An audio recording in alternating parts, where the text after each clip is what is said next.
관심하고 있죠. 그런데 그 많은 후보자들을 우리 유권자들이 잘 모르네요.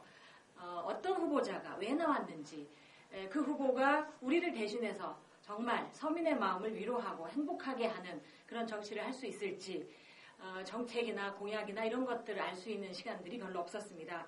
그래서 이번 선거에 유난히 관심이 많은 제가 여러분들을 대신해서 대전 지역의 진보 개혁 세력 중에 후보로 나오신 분들을 몇 분 초대해서 그 후보의 면면을 알아보는 시간을 갖고 있습니다. 오늘 이 대담은 20분 동안 진행이 될 예정이고요. 특별한 형식 없이 진행할 겁니다. 유권자가 궁금해할 만한 사항을 제가 묻고 그리고 후보자가 성심성의껏 답변해서 여러분과 소통하는 시간이 될 것입니다. 오늘 이 자리에 함께한 분을 소개하겠습니다. 통합진보당에서 대덕구에 출마하신 김창근 후보입니다. 후보님, 네. 요즘 수고 많으시죠? 네. 예, 자기소개 좀 부탁드리겠습니다. 네. 예, 안녕하십니까. 대전 시민 그리고 대덕구민 여러분. 이번 대덕구 총선 예비후보로 출마한 통합진보당의 서민 후보 김창근입니다. 안녕하십니까. 서민 후보로 본인을 이제 한마디로 규정을 하셨네요. 네. 서민 후보가 돼서 서민들의 삶을 어떻게 좀 진짜 서민답게인데 네. 그런데 행복하게 불편하지 않게 스트레스 받지 않게 해주실 건지 공약이나 이런 것들 출마의 변 잠깐 말씀을 해주시죠. 예. 지난 한 2달 동안 그 대덕구 곳곳에 골목을 좀 다니면서 중소 영세 상인을 비롯한 주민들을 좀 많이 만나 뵀습니다. 근데 정말 싸늘한 날씨만큼이나 정말 민심이 분노로 가득 차 있었습니다. 뭐냐 하면 너무 경제가 어렵기 때문이죠. 그래서 이러한 경제를 정말 보듬고 우리 정치인들이 그리고 이 나라가 정말 제대로 하지 않는다면 이 분노를 과연 이게 어떻게 우리가 해야 될지 참 저도 참 답답할 정도로 그 국민들, 시민들의 그 목소리를 좀 들을 수 있었습니다. 다녀보면 아이들 키우는 문제, 그리고 교육 문제, 그리고 등록금 문제, 그다음에 노후 걱정 등등 여러 가지 이런 그 어려운 점들이 너무 많아서 이러한 서민들에 대한 그런 대책들 이런 부분들이 전제되지 않으면 굉장히 좀 앞으로 우리 서민들이 살기가 어렵기 때문에 이러한 서민들을 위한 그런 정치를 해야 된다. 말씀드린 것처럼 반값 등록금이나 무상의료나 무상급식 등 실질적으로 서민들을 위한 이러한 그 입법들, 국회의원이라면 더 이상 이런 골목 상권이 죽어가고 있고 이 어려운 상황들을 입법을 통해서 잘 만들어가지 않으면 정말 주민들이 살기 어렵다. 그 주민들의 목소리를 들어야 된다는 것이 그런 이유이기도 하고요. 그리고 출마를 한 거는 바로 노동자로서 25년 동안 노동자 생활을 해오면서 지역의 어려운 현안 문제들 이런 문제들을 봐오면서 이거는 정말 노동자가 국회에 가서 정말 입법을 통해서 주민들과 함께 해야 됐다는 그런 그 목적을 가지고 이번에 출마를 하게 됐다고 말씀드릴 수 있겠습니다. 아까 소개하실 때 서민이라고만 말씀하시고 노동자라는 표현을 안 하시길래 제가 우리 위원장 김 후보님은 주로 이제 지역에서 시민사회 운동을 함께 할 때 길거리에서 주로 만났었던 네. 투사 이미지 이런 게 좀 있었거든요. 그걸 좀 이번에 벗으시려고 작정을 하신 건가요? 오늘 양복도 입고 나오시고 네. 저는 그 빨간 잠바? 요즘 그 보라색 잠바로 바뀌었던데요? 네, 그렇습니다. 그 복장으로 나오실 줄 알았더니 오늘 네, 스마트해지셨어요? 뭐 사실 그 저희 당이 전에는 좀 과거에 좀 세다 뭐 이런 얘기도 좀 많이 들었고요. 그랬는데 지난번에 저희 당은 유시민 대표님이 계시던 국민참여당하고 그다음에 그 조승수, 노회찬, 심상정 세 분이 계시던 새통합연대 그분들하고 우리 이정희 대표님이 세 주체가 모여서 만든 그런 당입니다. 그렇기 때문에 과거의 이미지를 좀 벗고 이번에 창당을 통해서 국민들에게 눈높이를 다가가는 그러한 이번에 합당을 통해서 이제는 좀 국민들과 함께하는 그런 당이 되었다는 것을 말씀드릴 수가 있겠습니다. 예, 조금 민감한 질문일 수 있는데요. 지금 대덕구에 출마를 하셨잖아요. 그렇습니다. 거기에 강력한 상대가 하나 나타났죠. 네네. 물론 현직 국회의원도 계시긴 합니다만. 네네. 무소속이 되셨으니까 좀 그런 측면이 있다고 보고, 대전광역시장을 했던 박성효 씨가 새누리당 후보로 나오셨는데, 네네. 이분들을 이길, 우리 김 후보님의 경쟁력, 네. 필살기가 있다면 소개를 좀 자신있게 해보시죠. 사실, 대덕구에 그동안에 좀 후보다운 후보가 좀 나오지 않아서 섭섭했는데, 이번에 박성효 전직 시장님을 부터 분이 나와서 좀 제대로 한번 좀 경쟁해보구나 하는 마음에 오히려 기뻤습니다. 강한 상대를 보면 투지가 불타시는구나. 그렇습니다. 혹시, 그분들과 우리 김 후보님에 대한 지역사회에서 평가, 객관적으로, 한 단어도 말씀해 주신다면 어떻게 얘기들 하시던가요, 지역 주민들이? 대덕구는 1, 2, 3, 4공단이 밀집되어 있는 공단 지역입니다. 그동안에 저는 지역에서 80년대부터 대덕구에서 활동하면서 택시 노동자로서 또는 민주노총의 간부로서 지역에서 노동 현장의 문제만큼, 그다음에 공단의 문제만큼은 누구보다도 잘 알고 있다고 자신을 하고 있습니다. 그렇기 때문에 대덕구는 이제 이런 저 같은 노동자 후보가 대덕구를 잘 아는 사람이 대덕구의 국회의원으로 나서서 주민들을 보듬고 함께 가는 그런 정치를 하는 것이 제가 최적격자라고 생각을 가지고 있습니다. 예, 그걸 지역 주민들도 같이 말씀을 해주신다. 네, 대덕 출신으로 지역을 잘 알고 있는 네. 노동자 서민의 버신 김창근이 경쟁력도 있고 네. 진짜 지역을 위해서 일할 사람이다 이렇게 생각하신다는 거죠? 그렇습니다. 네네. 국회의원이 돼서 이제 여의도에 입성하시겠다라고 지금 이제 결심을 굳히셨잖아요. 그리고 네네. 열심히 지역 주민들을 만나고 계시는데. 네네. 어제였죠. 야권연대, 민주통합당과 통합진보당이 야권연대를 위해서 이제 협상을 했었고, 오늘이 아마 협상 시한 마지막 날이었던 것 같은데, 굉장히 박하게 민주통합당에서 제안을 해왔잖아요. 네네. 결렬이 된 것으로 지금 얘기가 되고 있는데, 어떻게 대응하실 계획이세요? 사실 굉장히 좀 아쉬운데요. 원래 야권연대라고 하는 거는 전 이런 비유를 한번 들어서 얘기를 하고 싶습니다. 네. 예를 들어서 민주당은 흰 쌀이고 저희 진보당은 잡곡인데 우리가 밥을 해 먹을 적에 흰쌀과 잡곡이 잘 섞여서 오곡밥을 만들어서 영양가 좋은 음식을 밥을 만드는 것 아니겠습니까? 그래서 저는 야권연대가 그거와 같다고 생각을 했거든요. 그런데 이번에 민주당에서 좀 그 부분에 대해서 성의 있게 나오지 않아서 지금 전체적인 결렬이 좀 됐는데 지역에서 야권연대가 필요합니다. 왜냐하면 대전이 새누리당과 선진당과 민주당이 좀 비슷한 그런 지지율을 가지고 있지 않습니까?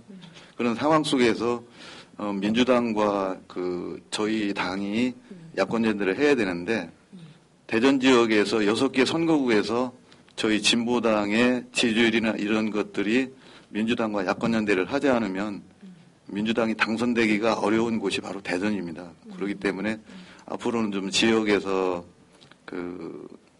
비록 중앙 단위에서는 결렬이 되었지만 지역에서 야권연대를 이루어서 반드시 이번에 정부 여당의 실정을 심판하고 야권연대를 이루어서 국민들의 열망인 총선과 대선 승리를 꼭 안아오겠다는 약속을 좀 드리겠습니다. 대전에서 전국적으로 지역에서 야권연대를 한다고 하면 대전 대덕구가 그중에 대상일 거다 이런 얘기들이 이제 여기저기서 되고 있는 것 같아요. 네네. 근데 우리 이제 김 후보님께 조금 아픈 질문을 제가 한번 드려보면 말씀해 주십시오. 야권연대를 통해서 야권 단일 후보가 되셨어요. 네. 그랬는데 경쟁력이 좀 낮다. 새누리당의 박성효 후보, 그다음에 자유선진당의 후보였지만 지금은 아닌 김창수 후보를 경쟁력이 좀 낮다. 이런 평가가 있는 것 같은데 일부에서 네네. 그거 아니다. 내가 유일한 대안이다. 내가 이길 수 있다. 어떻게 하실 건지 말씀을 좀 해주시죠. 먼저 앞에서 말씀드린 것처럼 대덕구를 저만큼 잘하는 사람이 없고요.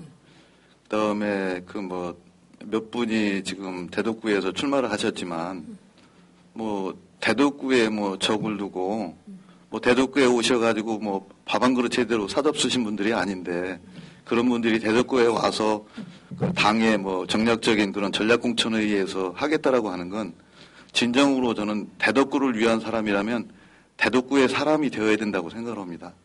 근데 그렇지 않은 것이 저는 문제라고 생각을 하고요. 그리고 또 하나는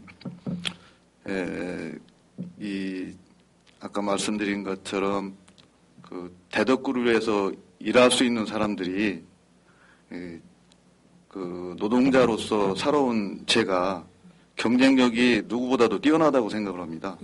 여론조사도 저희들 해봤고 했지만 결코 지역에서 여론조사에서 제가 인물 경쟁이 처진거나 그렇다고 생각하지 않습니다. 네. 그렇기 때문에 이후에 물론 뭐 새누리당이나 그 민주당이나 아니면은 또 선진당 이런 분들이 인물에 있어서는 저보다 지금 경쟁력이 좀 있다고 볼 수는 있겠지만 선거운동을 계속하면서 그거는 충분히 극복할 수 있는 그런 내용이라고 저는 생각을 합니다. 인지도가 문제가 아니다. 실제로 그렇습니다. 서민과 지역 주민을 대변할 수 있는 경쟁력인 후보는 나다.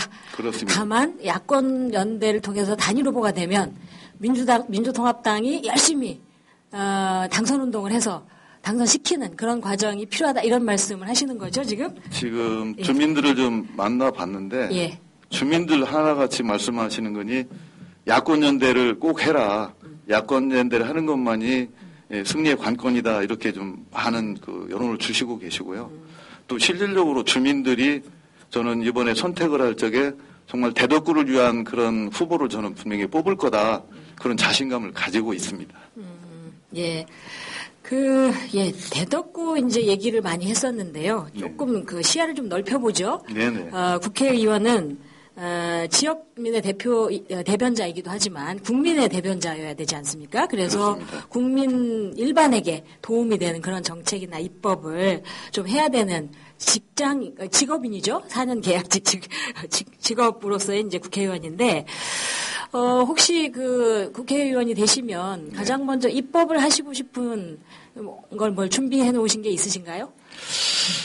그 부분 관련해서는 참 너무 많은데요. 네. 이제 대표적인 말씀을 드리자면 지난 4년 동안 그 이명박 대통령께서 국정을 운영해 오셨는데 저는 그 국정을 해오면서 그 지나온 사건 사고나 이런 부분 관련해서 거꾸로 거슬러 올라가면서 입법을 해내고 정책을 해내고 한다면 그게 하나의 그 길처럼 돼버리지 않을까 그런 생각을 좀 해봅니다. 예를 들어서 정권 초기에 용산 참사가 일어났지 않습니까? 예.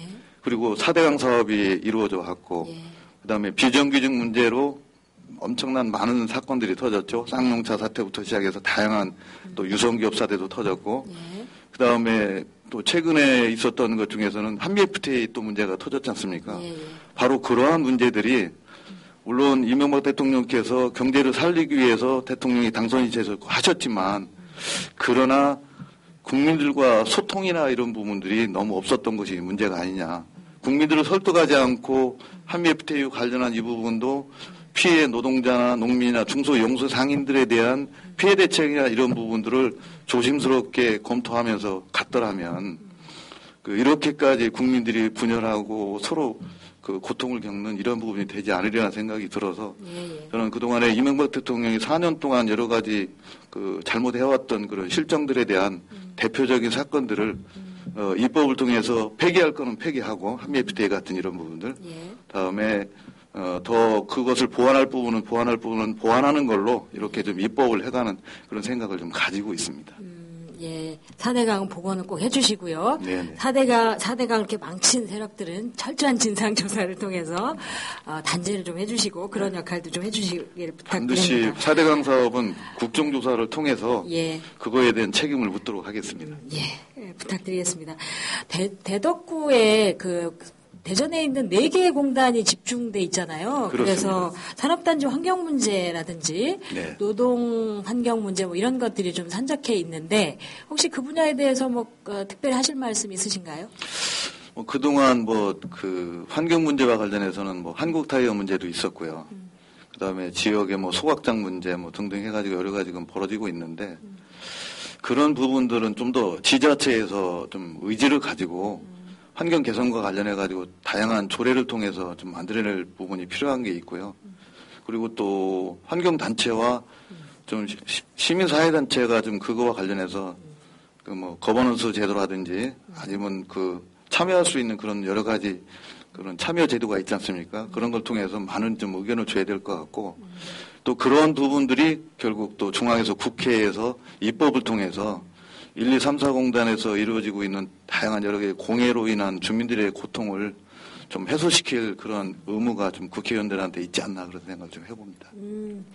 그 택시 노동자 출신이신데요. 네네. 어떻게 저기 택시 하시는 분들이 같이 좀 도와주시나요? 요즘 택시 많이 타세요? 어떠세요? 택시를 자주 타고 있고요. 예. 제가 그 과거에 그 25년간 택시 좀 노동운동을 해왔는데요.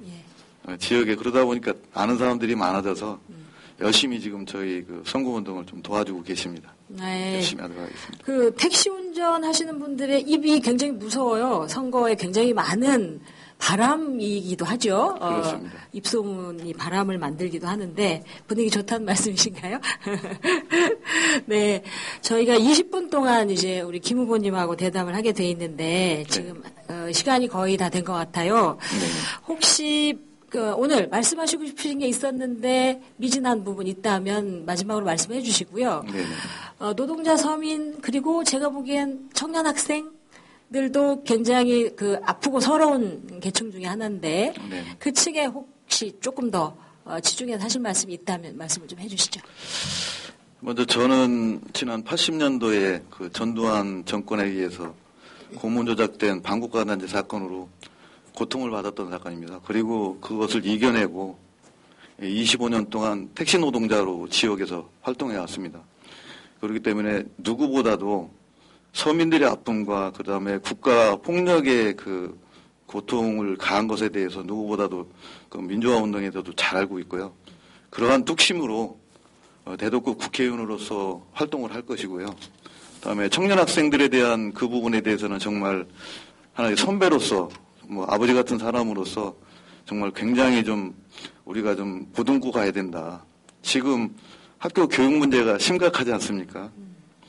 교육 문제로 인해서 지금 학교 폭력 문제가 더 이상 놔둘 수 없는 상황이 돼서 경찰력이 지금 개입하고 있는 상황인데 학교 폭력 문제는 근본적으로 학교와 사회와 가정이 3자가 함께 이것을 해결해야 되는 근본적인 문제가 있는 거고 또 그 내용에 보면은 그 대학 진학이라고 하는 이 나라의 고질적인 그 학교 대학 문제가 입시 문제가 폐지되지 않고는 어렵다고 생각을 합니다. 다만 그러한 고통을 일시적으로 다 해결할 수는 없지만 반값 등록금이라든지 다양한 여러 가지 복지 혜택으로서 그 저소득층부터 시작해서 많은 사람들에게 무상급식까지 이루어질 수 있는 다양한 이런 여러 가지 지원과 제도가 복지가 국회의원들이 있는 국회에서 이런 입법을 통해서 다소나마 그 20, 30대 고통당하고 있는 학부모와 학생들의 고통을 덜어줄 수 있도록 국회의원들이 많은 관심과 이런 부분들을 지원이 있어야 될 거라고 생각을 합니다.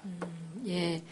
혹시 우리 김 후보님 네. 트위터 그다음에 페이스북 열심히 하고 계세요? 페이스북 열심히 하고 있고요. 예. 트위터도 가끔 하고 있습니다. 지금 그 명함에 찍힌 사진 거기다 올려놓으셨죠? 네, 그렇습니다. 네, 잘하신 것 같아요. 예. 어떠셨어요, 시민 여러분? 우리 김창근 후보에 대해서 충분히 아실 수 있는 20분 되셨는지 모르겠습니다.